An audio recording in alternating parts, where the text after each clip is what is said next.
ఇది అట్లా ఒక్కరు కాదు, ఒకరిద్దరు చెప్పుడు కాదు, ఎంతమంది చెప్పిందో చూద్దాం. ఏది చూడు, బీజేపీ ఆయన కూడా అంటున్నారు. నేను సాక్ష్యంగా చెప్తున్నా, 2004 నుంచి 2014 వరకు కాంగ్రెస్ పార్టీ అధికారంలో ఉన్ననాడు మా రోడ్లకు నిధులు ఆగలేదు, మా గౌరవానికి ఎక్కడ భంగం కలగలేదు. అసలు బ్రహ్మాండ ప్రోటోకాల్ ఉంటుండే, వాళ్ళకి పిలుస్తుంటే ఏ అధికారికమైన ప్రోగ్రామ్ ఉందో రాజశేఖర గారు ముఖ్యమంత్రిగా వచ్చింది ఇక్కడ మార్కెట్ వచ్చి మమ్మల్ని పిల్లలేదా జాస్మిన్ చెప్పండి. మాకు ఎన్నడూ కూడా మా గౌరవానికి భంగం కలగలేదు. అర్థమైంది. ఇట్లా ఒక్క పార్టీ వాళ్ళు కాదు, అన్ని ఇవాళ వేరు కారణాల చేత వాళ్ళ స్వార్థ ప్రయోజనాల కోసం వేరే పార్టీలకు పోయింటారు, కానీ నిజాన్ని అయితే దాచలేరు కదా. అందుకే నేను ఆలోచించమని కోరుతున్నాను. ఓకే, బీజేపీతో కూడా తిరిగినట్టున్నావు కొంతకాలం కాదు. నేను చేరిన మొదటి పార్టీ అదే. ఏ సంవత్సరంలో? 2014లో.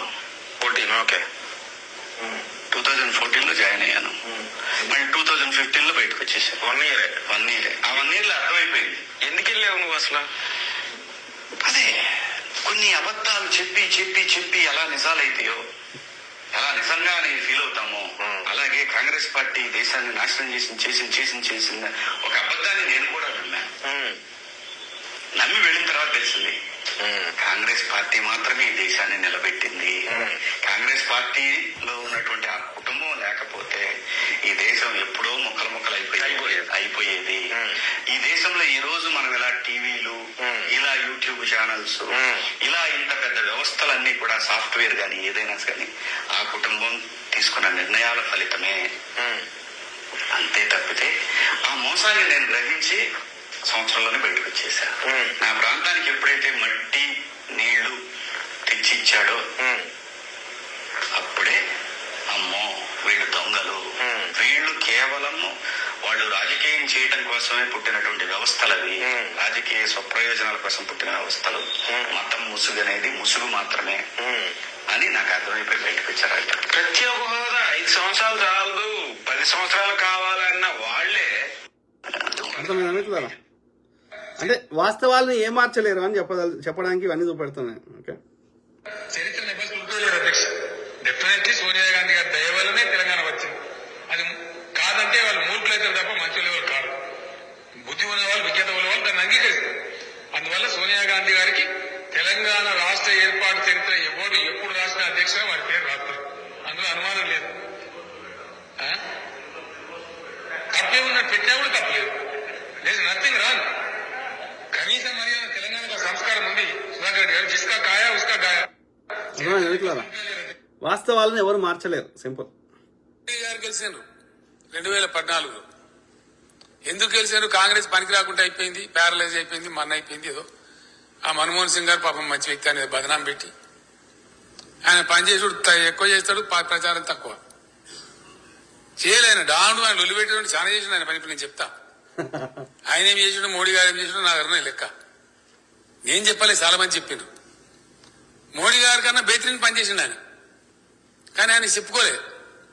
చేయలేదని వీళ్ళు ఎక్కువ చేసి దేశాన్ని నమ్మించి మేమేందో చేస్తామని చెప్పారు. ఆ చరిత్ర నాది కాదు అధ్యక్ష. పూజా మెహ్రా అని చెప్పి ఒక very famous economist, she's a journalist also, the last decade అని చెప్పి ఒక పుస్తకం రాసింది. యువ ఎమ్మెల్యేలు రాసుకొని తెప్పించుకొని చదువు చూడండి, పూర్తి వాస్తవాలని దీనిలో. ద లాస్ట్ డికేడ్ అంటే 10 సంవత్సరాల నరేంద్ర మోడీ గారి, మన్మోహన్ సింగ్ గారి యొక్క పరిపాలన ఏం జరిగింది నేను కూడా చెప్తా. లెక్క పుస్తకం పెద్దగా ఛాన్సప్ అవుతుంది, కానీ దాని క్రోడీకరణ చెప్తాను. I will substantiate. వాస్తవం ఏంది? ప్రజలేమో పౌరసత్వం వదులుకొని పోతున్నారు, పారిశ్రామికవేత్తలు పారిపోతున్నారు, పరిశ్రమలు మూతపడుతున్నాయి, ద్రవ్యోల్బణం పెరిగిపోతున్నది. వెరసి ఏంది అధ్యక్ష? 2014లో కాంగ్రెస్ బాగలేదు అని ఈయనేందో చేస్తాడనుకొని నమ్మి అధికారం అప్పచెప్తే పేనేం మీకెళ్ళి పోయినవాటట్టు అయిపోయింది పరిస్థితి ప్రజలది. మోడీ గారు గెలిచినారు, భారతీయ జనతా పార్టీ గెలిచింది, భారతదేశ ప్రజలు ఓడిపోయినారు అధ్యక్ష. ఆ భారతదేశ ప్రజల ఓటమిలో భాగంగా మన తెలంగాణ కూడా కొంత ఓడిపోయింది అధ్యక్ష. ఇవాళ మన జిఎస్డిపి మన రాష్ట్రం యొక్క నేను చెప్పే ఫ్యాక్ట్ అధ్యక్ష. సో అర్థమైంది కదా మిత్రులారా, రాష్ట్రం యొక్క అట్లా చూడండి. నేను భారతీయుని అని చెప్పుకోవడానికి అవకాశం కల్పించే పార్టీ ఏది అంటే అది కాంగ్రెస్ పార్టీ. ప్రతి ఒక్కరికి స్వాతంత్ర సమరయోధు పాల్గొని మనకి బ్రిటిష్ నుంచి మన భారతదేశాన్ని ఈ రోజు ఇచ్చి మనందరం భారతీయులను చెప్పిన అవకాశం కల్పించిన పార్టీ ఇది. ఎన్నో చెప్పాలంటే రెవల్యూషనరీ థింగ్స్ తీసుకొచ్చిన పార్టీ. రైట్ ఫ్రమ్ రాజాభరణాల రద్దు దగ్గర నుంచి ఈ రోజు విద్య, అలాగే right to education, right to food, ఇలా ఇంతవరకు కూడా ఎన్నో. దయచేసి ఒక్కసారికి దేశం కోసం ఒక్కసారి పనిచేద్దామండి అందరం. సో అర్థమైంది కదా మిత్రులారా. సో బేసికల్ ఎందుకంటే ఈ యంగ్ కి, ఈ యూత్ కి, అంధభక్తులకి ఆ పదాలకు కూడా రైట్ టు ఎడ్యుకేషన్ అంటే వాళ్ళకి ఆ పదానికి అర్థం కూడా తెలియదు. వాళ్ళకి రైట్ టు ఇన్ఫర్మేషన్ అంటే జంబికత్తి పట్టుకోరా, బీరు పోస్తా, బిర్యానీ పోస్తా అంటే తప్ప ఆ పదాలకి అర్థం కూడా తెలియదు. అంత దౌర్భాగ్య స్థితిలో వాళ్ళని బీజేపీ ఉంచుతున్నది. ఆలోచించమని ప్రాధేయపడుతున్నా. ఓకే,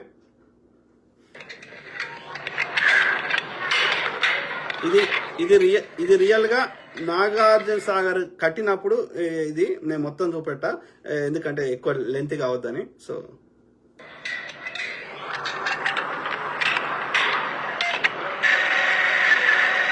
నాగార్జున సాగర్ కెపాసిటీ 400 టీఎంసీలు. 400 టీఎంసీలు. ఓకే, సో దానికి అయిన ఖర్చు 100 కోట్లు. కేసీఆర్ ఒక్క మల్లన్న సాగర్ కి ఒక్కటి మాక్సిమం గరిష్టంగా మాక్సిమం కెపాసిటీ మల్లన్న సాగర్ 50 టీఎంసీలు. అదే కాంగ్రెస్ వాడు కట్టిన ఎస్ఆర్ఎస్పి 90 టీఎంసీలు. కాంగ్రెస్ వాడు కట్టిన శ్రీశైలము 230 210 టీఎంసీలు. చెప్పండి, మళ్ళీ దానికి అయిన ఖర్చు చాలా తక్కువ. సో ఇది పరిస్థితి. సో ఇది నాగార్జున సార్ కట్టినప్పటి దృశ్యాలు ఇవన్నీ. సో అప్పుడు నెహ్రూ గారు వచ్చి దాన్ని ఇనాగ్రేట్ చేశారు. ఓకే, సో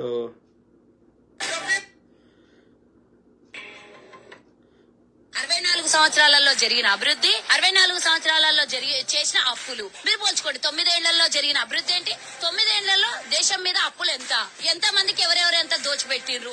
కాంగ్రెస్ కి 2G స్కామ్ అన్నారు, నిరూపించిర్రా?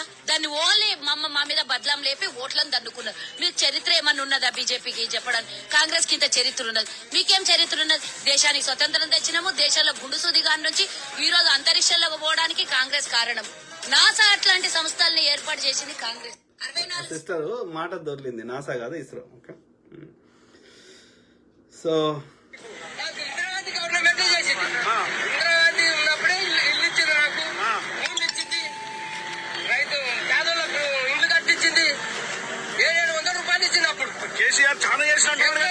కేసీఆర్ ఏం చేయలేదు. ఎవరు అన్నాడు? ఎవరు రమ్మని యాదగిరి తోడికి అజయ్ బాన్ గోపా. అంటే నేను ఎందుకు వీళ్ళ చూపెడుతున్నా అంటే చదువుకోలేదు వాళ్ళు. ఓకే, చదువుకున్నోడు కొంత అబద్ధం చెప్పడానికి అవకాశం ఉంటుంది. వాళ్ళకి ఏం తెలియదు, అమాయకులు. సో వాళ్ళు ఎలాంటి అబద్ధం చెప్పే అవకాశం లేదు కాబట్టి నేను చూపెడుతున్నా. ఓకే, వాళ్ళని ఎవరో చెప్పమంటే చెప్పలేదు వాళ్ళు, కాబట్టి నేను అమ్ముడు పోలేదు, అందుకని చూపెడుతున్నా. ఓకే, సో ఇది నాగార్జున సార్ చూపెట్టిన చూపెట్టిన ఇరిగేషన్ ప్రాజెక్ట్స్ ఇక చూడు, కల్వకుర్తి, భీమా, కోయల్ సాగర్, నెట్టెంపాడు, అట్లాంటి 100 ఇరిగేషన్ ప్రాజెక్ట్స్ మోడీ ఒక్కటి చెప్పండి మోడీ గారు కట్టింది. సో అట్లా చాలా ఉన్నాయి మిత్రులారా. ఓకే.